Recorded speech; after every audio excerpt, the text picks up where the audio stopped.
रात का सन्नाटा चारों ओर फैला हुआ था। ट्रक हाईवे पूरा सुनसान था। चारों ओर ठंड से हाड़ कपा देने वाली ठंड चल रही थी। हाईवे के चारों ओर घना जंगल था। उसी हाईवे पर एक मर्सिडीज दौड़ रही थी। उसमें 3 लोग सवार थे, राहुल, निधि और उनकी 10 साल की बेटी तानिया। राहुल अपने दोस्त सैफ के घर ईद की पार्टी में शामिल होने के लिए गया था और पार्टी करके घर लौट रहा था। निधि ने मुस्कुराकर ड्राइव करते हुए राहुल से कहा, कुछ भी कहो राहुल, आज तो ईद की पार्टी में मजा आ गया।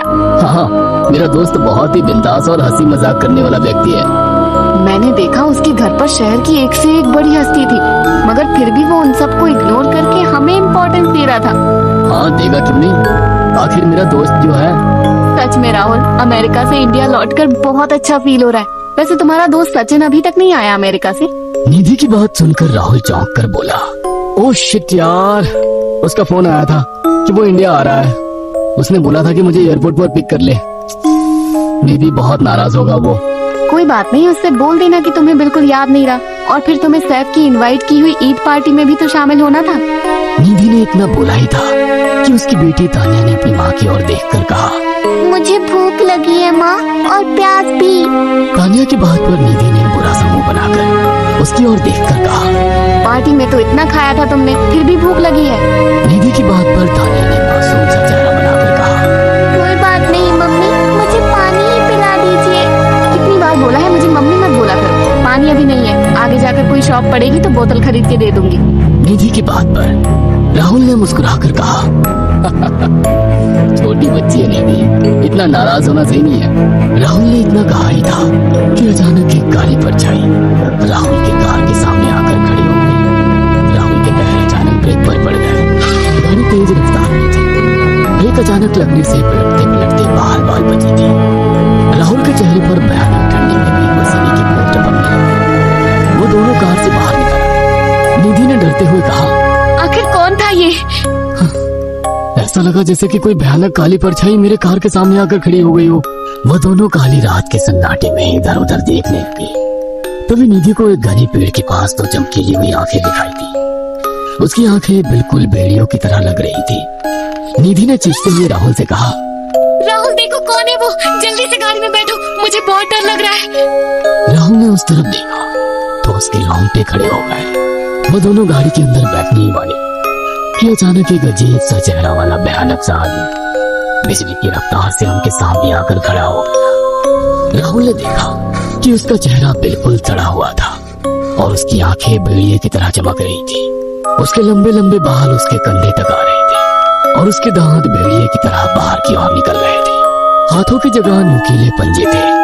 राहुल को देखकर अजीब से अंदाज में हंसने लगा, मगर जैसे ही राहुल की नजर उसके कपड़ों पर गई, राहुल की आंखें फटी की फटी रह गई। वो हकलाते हुए बोला, भाईजान भाईजान, मुझे माफ कर दो, मुझे छोड़ दो।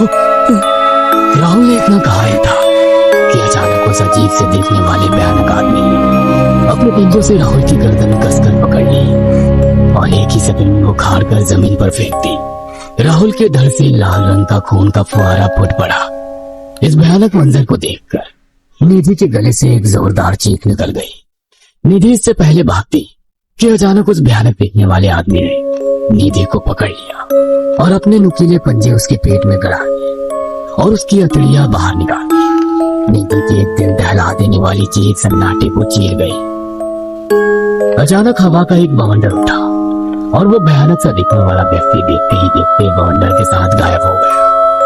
तानिया ने डरते डरते निधि के मोबाइल से पुलिस और सैफ को बुला लिया और कुछ ही देर में वहां चारों ओर पुलिस की गाड़ियां थी। पुलिस ने राहुल के दोनों दोस्त सैफ और सचिन को वहीं बुला लिया। इंस्पेक्टर अर्जुन ने दोनों से कहा, मैंने ऐसी हत्याएं अपने करियर में कभी पहले नहीं की। ये काम तो ना किसी जानवर का लगता है, ना ही किसी इंसान का। सचिन कपकपाती हुई आवाज में बोला, आप कहना क्या चाहते हैं? कुछ कह नहीं सकता। जिस किसी ने भी इन दोनों को मारा है उससे एक बात तो साबित होती है कि वो इन दोनों से हद से ज्यादा नफरत करता था। अब सारी सच्चाई तो ये बच्ची ही बता सकती है। इतना बोलकर इंस्पेक्टर अर्जुन तानिया के पास चला गया जो बेहद डरी हुई थी। तानिया ने आंखों देखी सारी घटना इंस्पेक्टर अर्जुन को बता दी। तानिया की बात सुनकर इंस्पेक्टर अर्जुन कंफ्यूज चेहरा लेकर मोबाइल पर किसी से बात करने लगे। सचिन इंस्पेक्टर के पास आ गया और सैफ भी डरता हुआ इंस्पेक्टर अर्जुन के पास आकर बोला, क्या हुआ इंस्पेक्टर? तानिया ने क्या बताया? उसने जो बताया वो काबिल यकीन है, उसकी बात पर किसी भी तरह से यकीन नहीं किया जा सकता। फिर भी कुछ तो बताया इंस्पेक्टर। हाँ, उस बच्चे के मुताबिक एक भूत ने निधि और राहुल को बड़ी बेदर्दी से मारा है। इंस्पेक्टर की बात सुनकर पूरी तरह से चौंक गए। क्या मतलब है इस बात का? बच्चे बेहद डरी हुई है। हम आगे की तफ्तीश जारी रखेंगे। निधि और राहुल तो चले गए, अब तानिया को मैं रख लूंगा। नहीं, राहुल मेरा अच्छा दोस्त था। तानिया अब मेरे साथ रहेगी। देखिए, बच्चे के माँ बाप इस दुनिया में नहीं है और आप दोनों भी शादीशुदा हैं। मुझे नहीं लगता कि आप दोनों बच्चे की सही से देखभाल कर सकते हैं। मेरी कोई औलाद नहीं है। मैंने अपनी पत्नी को फोन कर दिया है, वो भी IPS ऑफिसर है। ये बच्ची आज से मेरे साथ रहेगी। उसका मासूम चेहरा मेरे दिल में उतर गया है। अब तुम दोनों जा सकते हो। पूछताछ के लिए मैं जब भी तुम्हें बुलाऊं तुम दोनों आ जाना। इंस्पेक्टर ने ये बात बोली ही थी कि अचानक वहां पर मौसम बदल गया। चारों ओर काली घटाएं छा गई और एक भयानक बवंडर उठा और देखते ही देखते सब पुलिस वालों के सामने वो भयानक चेहरे वाला आकार सबके सामने खड़ा हो गया। उसको देखकर सबके रोंगटे खड़े हो गए। देखते ही देखते उसने अपने भयानक पंजे सैफ की आंखों में डाल उसकी आंखें निकाल दी। सैफ ने चीखते हुए वहीं दम तोड़ दिया। उस भयानक आदमी को देखकर सचिन उसके पैरों पर गिर गया। तुम तो भाईजान से कपड़े पहने हो। मैं समझ गया तुम भाईजान हो। मुझे माफ कर दो भाईजान, मुझे यहाँ से जाने दो। मैंने कुछ नहीं किया था। वो भयानक चेहरे वाला गुर्राते हुए बोला, पता इन सबको कि ये सब इतनी भयानक मौत क्यों मरे। सचिन दौड़ता हुआ इंस्पेक्टर अर्जुन के पास गया और बोला, मैं जानता हूँ इसने इन तीनों को क्यों मारा। इसका नाम भाईजान था। जब ये जिंदा था ये किसी का भाई किसी की जान था। बहुत साल पहले ये हम सबका बहुत अच्छा गहरा दोस्त और बिजनेस पार्टनर था। ये सबकी बहुत मदद किया करता था।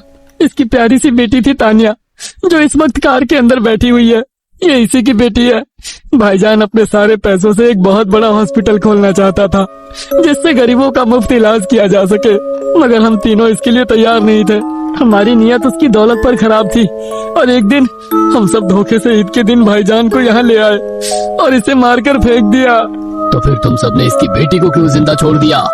हमें बाद में पता लगा कि भाईजान ने सारी जायदाद अपनी बेटी के नाम कर दी है, इसीलिए हमने भाईजान की पत्नी को भी मार दिया। और तानिया का तुम 18 साल की उम्र पूरी करने का इंतजार कर रहे थे ताकि सारी जायदाद अपने नाम करा सको और बाद में उसे भी ठिकाने लगा सको। इसी के लिए तुम दोनों इस मासूम बच्ची को अपने साथ रखने की जिद कर रहे थे। जी जी, आपने बिल्कुल सही कहा। हम तानिया को भी इसी जगह लाकर मार देते। सचिन की बात सुनकर इंस्पेक्टर अर्जुन की आंखों में खून उतर आया। इंस्पेक्टर अर्जुन के कुछ कहने से पहले ही